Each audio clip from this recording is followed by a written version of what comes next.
Welcome to எடிஸ்டூடெண்ட் academy. நம்ம இன்னைக்கு 16 February 2024 daily contents பார்க்க போறோம். ஸோ நம்ம இன்னைக்கு என்ன ஓவரால் கண்டென்ட்டாக பார்க்க போறோம்னு பார்த்தீங்கன்னா, national news, international news, appointment news, science and tech news, ranks and report, bank news and sports news பார்க்க போறோம். ஸோ நமக்கான ஃபர்ஸ்ட் நியூஸ்ன்றது என்னன்னு பார்த்துக்கிட்டீங்கன்னா, the ministry of information broadcasting has revised the national film awards. So அதாவது இப்போ நம்ம film category இருக்கிறது வருஷம் வருஷம் வந்து நம்ம இந்தியன் கவர்மெண்டால நிறைய அவார்ட்ஸ் கொடுப்பாங்க. ஸோ இந்த வாட்டி என்ன பண்ணிருக்காங்கன்றத பார்த்தீங்கன்னா, நேஷனல் ஃபிலிம் அவார்ட்ஸை வந்துட்டு இவங்க வந்து ரிவைஸ் பண்ணிருக்காங்க. அதில் வர கேட்டகரிஸை ரிவைஸ் பண்ணிருக்காங்க, அதுக்கோட நேம் சேஞ்ச் பண்ணிருக்காங்க, அண்ட் தென் வந்துட்டு அதோட மணி சேஞ்ச், அதாவது பிரைஸ் மணியை சேஞ்ச் பண்ணிருக்காங்க. ஸோ இது எந்த டிபார்ட்மெண்ட், எந்த மினிஸ்ட்ரி சேஞ்ச் பண்ணிருக்காங்கன்றது பார்த்தீங்கன்னா, மினிஸ்ட்ரி ஆஃப் இன்ஃபர்மேஷன் ப்ராட்காஸ்டிங். இவங்க தான் வந்து அவங்க கமிட்டியில டிசைட் பண்ணி இதை சேஞ்ச் பண்ணிருக்காங்க. ஸோ இது வந்து எப்போலேருந்து எஃபெக்டிவ் ஆக போகுதுன்றது பார்த்தீங்கன்னா, நெக்ஸ்ட் மந்த்லேருந்து உங்களுக்கு எஃபெக்டிவ் ஆக போகுது. ஸோ இது இவங்க வந்து என்ன, அதாவது இப்போ வந்துட்டு ஒரு வருஷத்துக்கான, ஒரு வருஷத்துலேருந்து 2 வருஷத்துக்குள்ள இருக்கிற டாப் பர்ஃபார்ம்ட் ஆக்டர்ஸ் வந்துக்கான அவார்டை வந்து அடுத்த வருஷத்துல கொடுக்க ஆரம்பிப்பாங்க. ஸோ இந்த அடிப்படையில் 17th எடிஷன்லேருந்து ஜனவரி 30, 2024 வரைக்கும் உள்ள கொடுக்க போற அவார்ட்ஸ் எல்லாத்துக்குமே இவங்க வந்து நேம் சேஞ்ச் பண்ண போறாங்க. ஸோ இதுதான் அந்த முக்கியமான நியூஸ். நெக்ஸ்ட் வந்து இவங்க மேஜரா எதுக்கு நேம் சேஞ்ச் பண்ணிருக்காங்கன்றது பாத்தீங்கன்னா, Indira Gandhi award for best debut film of a டைரக்டர்ன்ற நேமுக்கு பதிலாக இவங்க என்ன பண்ணிருக்காங்கன்னா, பெஸ்ட் டெபியூட் பிலிம் ஆஃப் டைரக்டர்ன்றதை மாத்திருக்காங்க. அதாவது இந்திரா காந்தியோட நேமை மட்டும் ரிமூவ் பண்ணிட்டு ஸோ பெஸ்ட் டெபியூட் பிலிம் டைரக்டர்ன்றதை மாத்திருக்காங்க.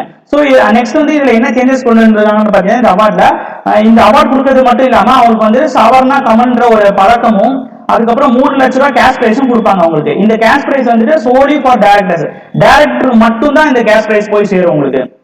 நெக்ஸ்ட் வந்து எந்த கேட்டகரியா மெர்ஜ் பண்ணிருக்காங்கன்றத பாத்தீங்கன்னா, Nargis Dutt award for best feature film on national integration, இந்த அவார்டை வந்துட்டு best film on social issues, best film on environment, இந்த அவார்ட் கூட இந்த அவார்டையும் வந்துட்டு மெர்ஜ் பண்ணிருக்காங்க. ஸோ இந்த கேட்டகரி பர்சனுக்குனா இந்த அவார்ட் தான் கொடுக்கப்படும்ன்ற மாதிரி சொல்லியிருக்காங்க உங்களுக்கு.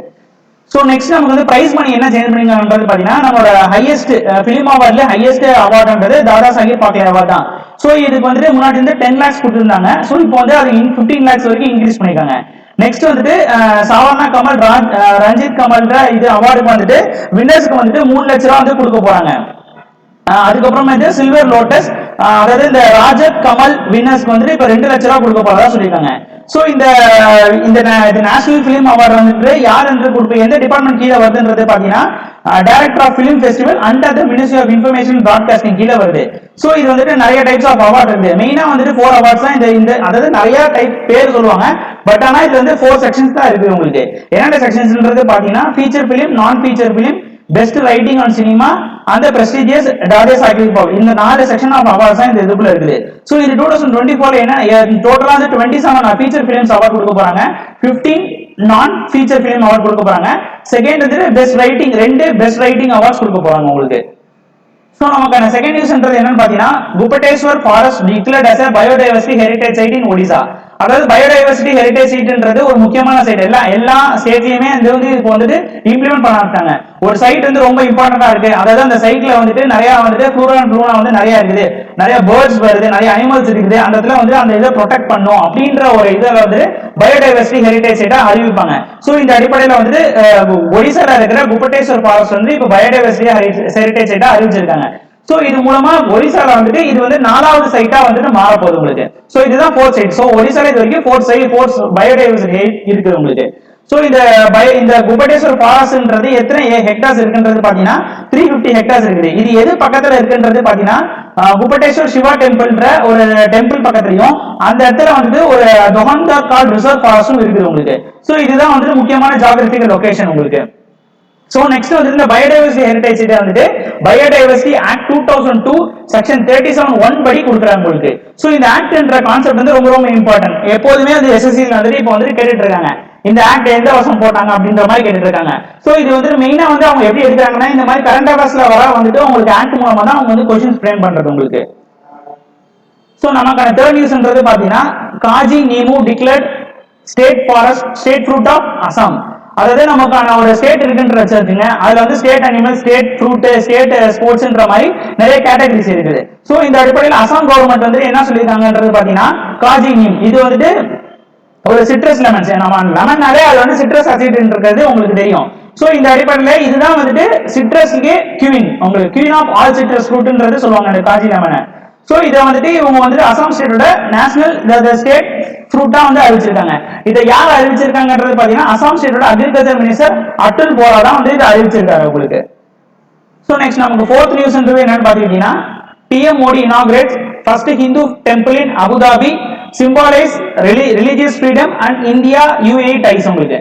சோ இப்போ வந்துட்டு நம்ம வந்து ஒரு செக்யூலர் கண்ட்ரி, நம்ம வந்துட்டு ஒரு ஹிந்து கண்ட்ரின்றது மாதிரி சொன்னாங்க. நம்ம வந்து செக்யூலர் கண்ட்ரி. சோ எல்லா மதத்துக்கும் இங்க வந்துட்டு இது இருக்கு உங்களுக்கு. சோ இந்த அடிப்படையில நம்மளோட டெம்பிள்ஸ் வந்து ஒரு கண்ட்ரீஸ்ல வந்துட்டு இம்ப்ளிமெண்ட் பண்ண ஆரம்பிக்கிறோம். இப்போ கொஞ்சம் கொஞ்சமா நம்ம வந்து இம்ப்ளிமெண்ட் பண்ணிட்டு இருக்கோம். சோ இப்போ அபுதாபின்றது ஒரு முஸ்லீம் கண்ட்ரி உங்களுக்கு. சோ இஸ்லாமிக் கண்ட்ரினால இஸ்லாமிக் கண்ட்ரி லிஸ்ட்ல வந்துட்டு மிடில் ஈஸ்ட்ல தான் most of the Islamic country இருப்பாங்க. சோ இந்த அடிப்படையில மிடில் ஈஸ்ட்லயே முதல் முறையா ஒரு ஹிந்து டெம்பிள் வருதுன்றது பாத்தீங்கன்னா அபுதாபில தான் உங்களுக்கு. சோ நெக்ஸ்ட் இந்த டெம்பிளோட நேம்ன்றது என்னன்னு பாத்தீங்கன்னா போஜ்நாத் வாசி ஆஸ்கர் புருஷோத்தமன் சவணி நாரியன் சன்சாதா, ஷார்ட்டா வந்து BAPS டெம்பிள்ன்றது சொல்லுவாங்க உங்களுக்கு. சோ இது மூலமா நமக்கும் ஒரு யுனைடெட் அரபு எமிரேட்ஸுக்கும் வந்து ஒரு நல்ல ரிலேஷன்ஷிப் இதுன்றதை காட்டுது உங்களுக்கு இந்த டெம்பிள் கட்டுறது மூலமா உங்களுக்கு. சோ நமக்கான 5th நியூஸ்ன்றது பாத்தீங்கன்னா போயிங், அதாவது Boeing appoints nickel Joshi as a managing director of Boeing Defense India to bolster its operation and growth strategy in Indian aerospace sectors.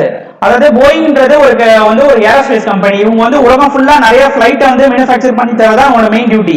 So இந்த அடிப்படையில போயிங் வந்து நம்மளோட கொஞ்ச நாளைக்கு முன்னாடி நம்மளோட டிஃபென்ஸ் செக்டர் கூட டைப் பண்ணி நமக்கான டிஃபென்ஸ்ல யூஸ் பண்ற ஏரோஸ்பேஸ் ஆன ப்ராடக்ட்ஸ் வந்து டெவலப் பண்ணி தரதா அவங்க வந்து ஒப்பந்தம் பண்ணிட்டாங்க. சோ இந்த கம்பெனி தான் இப்போ வந்து இந்த கம்பெனியோட மேனேஜிங் டைரக்டரா இப்ப யார் ஆயிருக்காங்கன்றது பாத்தீங்கன்னா நிக்கில் ஜோஷி தான் இப்போதைக்கு ஆயிருக்காரு உங்களுக்கு. சோ நமக்கான 6th நியூஸ்ன்றது என்னன்னு பாத்தீங்கன்னா GSLV F14 launches with Iron Sat 3DS. நம்ம ISRO வந்துட்டு நெக்ஸ்ட் அதாவது நாளைக்கு ஈவினிங் வந்துட்டு 5:30க்கு வந்துட்டு INC-80 3DS சேட்டலைட் வந்து லான்ச் பண்ண போறாங்க. இது வந்து எந்த ராக்கெட் வச்சு லான்ச் பண்ணாங்கன்றது பாத்தீங்கன்னா GSLV F14 வச்சு லான்ச் பண்ண போறாங்க. சோ எங்க இருந்து பாத்தீங்கன்னா ஸ்ரீஹரிகோட்டால இருக்கிற அவங்க லான்ச் சென்டர் வச்சு தான் லான்ச் பண்ண போறாங்க. சோ இந்த GSLV F14 மூலமா அதாவது GSLV ஓட ஃபுல் ஃபார்ம்ன்றது பாத்தீங்கன்னா ஜியோசின்க்ரைஸ் சேட்டலைட் லான்ச் வெஹிக்கிள். இது வந்துட்டு GSLV ஓட 16th மிஷன் உங்களுக்கு. சோ நெக்ஸ்ட் இந்த சேட்டலைட்டோட மெயின் வந்துட்டு ஒர்க்கிங் வந்துட்டு பாத்தீங்கன்னா Indian communication capabilities, broadcasting, telecommunication, metrology. So இதை பேஸ் பண்ணி தான் இந்த சேட்டலைட் லான்ச் பண்றதா இருக்காங்க உங்களுக்கு. சோ நெக்ஸ்ட் ISROட GKன்றது பாத்தீங்கன்னா இந்த ISROன்ற ஆர்கனைசேஷன் வந்து எப்ப தொடங்கிருக்காங்கன்னு பாத்தீங்கன்னா August 15, 1969 தொடங்கிருக்காங்க. யாரால தொடங்கப்பட்டிருக்கிறது பாத்தீங்கன்னா விக்ரம் சாராபாயால தொடங்கப்பட்டிருக்கு உங்களுக்கு. சோ இப்ப கரண்ட் சேர்மன் யாரா இருக்கான்றது பாத்தீங்கன்னா S சோம்நாத்ன்றவர் இருக்காரு உங்களுக்கு. சோ நமக்கான 7th நியூஸ்ன்றது பாத்தீங்கன்னா the National Sample Survey Office Ministry of Statistics and Programming Implementation released 21st Quarterly Periodical Labor Force Survey Bulletin for October-December 2023. அதாவது இந்த நேஷனல் சாம்பிள் சர்வேன்ற ஒரு ஆர்கனைசேஷன் வந்துட்டு நம்மளோட மினிஸ்ட்ரி ஆஃப் ஸ்டாட்டிஸ்டிக் கீழே தான் இருக்காங்க. சோ இவங்க வந்து நிறைய வந்து ஸ்டாட்டிஸ்டிக் டேட்டாஸ் வந்து இவங்க வந்து கலெக்ட் பண்றதா இவங்களோட மெயின் டியூட்டி. சோ இந்த அடிப்படையா வந்து இவங்க வந்துட்டு அன்எம்ப்ளாய்மெண்ட் ரேட் வந்து எவ்வளவு இருக்குது அர்பன், அதாவது மெயினா வந்து அர்பன்ல எவ்வளவு இருக்குன்றத கனெக்ட் பண்ணிருக்காங்க. அதாவது எப்ப கனெக்ட் பண்ணிருக்காங்கன்னு பாத்தீங்கன்னா ஃப்ரம் அக்டோபர்ல இருந்து டிசம்பர் 2023 கனெக்ட் பண்ணிருக்காங்க. இது வந்து Q3 ஆஃப் ஃபினான்சியல் இயர் 24 உங்களுக்கு. சோ இது வந்துட்டு டிக்ரீஸ் ஆயிருக்குன்றத இந்த ரிப்போர்ட் மூலமா சொல்ல வராங்க. 6.5% இருக்குது. சோ இப்போ வந்து Q2ல வந்து எவ்வளவு இருக்குன்றது பாத்தீங்கன்னா 6.6 இருந்திருக்குது. நெக்ஸ்ட் Q3 23ல வந்து எவ்வளவு இருக்குன்றது பாத்தீங்கன்னா 7.2. இது 7.2ல இருந்து 6.5 இந்த வாட்டி குறைஞ்சிருக்கு உங்களுக்கு. சோ நமக்கு 8th நியூஸ்ன்றது பாத்தீங்கன்னா Indian football team slips 117 position in FIFA rankings. அதாவது வருஷம் வந்து FIFA ரேங்கிங்ஸ்ன்ற ஒரு கான்செப்ட் வந்து லான்ச் பண்ணுவாங்க. எப்படின்னா வந்து அந்த கண்ட்ரி எத்தனை ஃபுட்பால் கேம்ஸ்ல வந்து விளையாண்டுருக்கு. FIFAன்றது ஒரு ஃபுட்பால் ஃபெடரேஷன் ஆர்கனைசேஷன். சோ இவங்க வந்துட்டு உலகம் ஃபுல்லா இருக்கு வந்து ஃபுட்பால் வேர்ல்ட் கப்ஸ்னா இவங்க தான் நடத்துறது.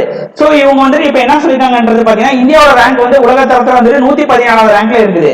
சோ இப்போ வந்துட்டு முன்னாடி வந்துட்டு நம்ம வந்து இந்தியாவில 102ல இருந்தாங்க. சோ 15 பிளேஸ் அதிகமாகி இப்போ 117க்கு வந்திருக்காங்க. இது எதனால இன்க்ரீஸ் ஆயிருக்குன்றது பாத்தீங்கன்னா நம்ம வந்து ஏசியன் கப்ல வந்து நம்ம வந்து சரியா பெர்ஃபார்ம் பண்ணதுனால தான் இந்த பொசிஷனுக்கு நம்ம வந்து தள்ளப்பட்டிருக்கோம் உங்களுக்கு. சோ நெக்ஸ்ட் நமக்கு 9th நியூஸ்ன்றது என்னன்னு பாத்தீங்கன்னா RBI collaborates with Nepal Rastra Bank to integrate UPI and NPI. அதாவது நம்மளோட இப்போ நம்ம தெரிஞ்சிருக்கோம் UPI, நம்ம யூஸ் பண்ற UPI வந்துட்டு நிறைய கண்ட்ரீஸ்ல வந்து இம்ப்ளிமெண்ட் பண்ண ஆரம்பிச்சிட்டாங்க. நேபாள், ஸ்ரீலங்கா, அதுக்கப்புறம் பிரான்ஸ்ல கூட வந்து லான்ச் பண்ணதா இப்போ வந்து நம்ம நியூஸ் பார்த்தோம். சோ இந்த அடிப்படையா வந்து RBI வந்துட்டு நேபாள் ராஷ்டிரியா, அதாவது நேபாளல இருக்கிற ராஷ்டிரியா பேங்க் கூட கொலாபரேட் பண்ணி UPI வந்து அங்கேயும் இம்ப்ளிமெண்ட் பண்றதா இவங்க வந்து அக்ரிமெண்ட் சைன் பண்ணிட்டாங்க உங்களுக்கு. சோ இந்த அக்ரிமெண்ட் மூலமா நம்மளோட கிராஸ் பார்டர் ரெமிட்டன்ஸ், அதாவது கிராஸ் பார்டர் டிரான்சாக்ஷன் நம்மளால இந்த டிரான்சாக்ஷன் பண்ண முடியும் இந்த பிளாட்ஃபார்ம் மூலமா, அதாவது யூபிஐ என்பிஐ மூலமா நம்மளோட நேபாளுக்கும் நம்மளோட ஃபண்ட் வந்து டிரான்ஸ்ஃபர் பண்ண முடியும்ன்றத இந்த நியூஸ் உங்களுக்கு சொல்லுது உங்களுக்கு. சோ நமக்கான 10th நியூஸ்ன்றது பாத்தீங்கன்னா South Indian Bank wins best technology bank of the year. இந்த சவுத் இந்தியன் பேங்க்ன்ற பேங்க் வந்துட்டு இந்த அதாவது போன வருஷத்துக்கான பெஸ்ட் டெக்னாலஜி இம்ப்ளிமெண்ட் பண்ணதுக்காண்டி இவங்களுக்கு வந்து இந்த அவார்ட் தரப்பட்டிருக்குது. சோ இந்த அவார்டை வந்துட்டு எந்த இடத்துல கொடுத்திருக்காங்கன்றது பாத்தீங்கன்னா 19th IBA annual banking technology conference expo இந்த ஒரு மீட்டிங்ல தான் இந்த அவார்ட் தந்திருக்காங்க. யாரால தந்தப்பட்டதுன்னு பாத்தீங்கன்னா நம்மளோட deputy governor of RBI Ravi சங்கரும் இதை வந்து யாருக்கு தந்திருக்கான்றது பாத்தீங்கன்னா PR Seshadri MD of CEO of south Indian bank இவருக்கு தந்திருக்காங்க உங்களுக்கு. இந்த ஈவென்ட் எங்க நடந்திருக்குன்றது பாத்தீங்கன்னா மும்பைல நடந்திருக்கு உங்களுக்கு. சோ நெக்ஸ்ட் நமக்கு 11th நியூஸ்ன்றது என்னன்னு பாத்தீங்கன்னா UWW lifts suspension on Wrestling Federation of India. UWWன்றது யுனைடெட் வேர்ல்ட் ரெஸ்லிங். இவங்க தான் வந்துட்டு உலகத்திலே ரெஸ்லிங் கேம்ஸை வந்துட்டு ஆர்கனைஸ் பண்றதும், சோ இவங்க தான் வந்து ரெஸ்லிங் கேம்ஸ்க்கான ஹெட் மாதிரி உங்களுக்கு. சோ இவங்க வந்து கொஞ்ச நாளைக்கு முன்னாடி நம்ம வந்துட்டு ரெஸ்லிங் ஃபெடரேஷன் ஆஃப் இந்தியால வந்து எலெக்ஷன் சரியா நடக்கல, அதுக்காண்டி அவங்க என்ன பண்ணாங்கன்னா நம்ம கண்ட்ரியோட ரெஸ்லிங் ஃபெடரேஷன் ஆஃப் இந்தியா வந்து பேன் பண்ணி வச்சாங்க. சோ இந்த பேன் மூலமா நம்ம கண்ட்ரில இருந்து வேர்ல்ட் லெவல்ல நடக்கிற வந்து ரெஸ்லிங் காம்படிஷனுக்கு நம்ம ரெஸ்லிங் பிளேஸால கலந்துக்க முடியாம இருந்துச்சு. சோ இப்போ வந்துட்டு நம்மளோட ரெஸ்லிங் ஃபெடரேஷன் ஆஃப் இந்தியா வந்துட்டு ஜூலை 1, 2024 வந்து எலெக்ஷன் கண்டக்ட் பண்ண போறேன் அப்படின்ற மாதிரி அவங்களுக்கு வாக்குறுதி கொடுத்தனால சோ இந்த பேனை லிஃப்ட் பண்ணிருக்காங்க. சோ இந்த பேனை லிஃப்ட் பண்ணனால சோ ஃபியூச்சர்ல நமக்கு வந்துட்டு நம்ம ரெஸ்லிங் பிளேஸும் நம்ம வந்துட்டு வேர்ல்ட் லெவல்ல இருக்கிற ரெஸ்லிங் சாம்பியன்ஷிப் வந்துட்டு பங்கெடுத்துக்க முடியும்ன்றது இவங்க சொல்றாங்க உங்களுக்கு. சோ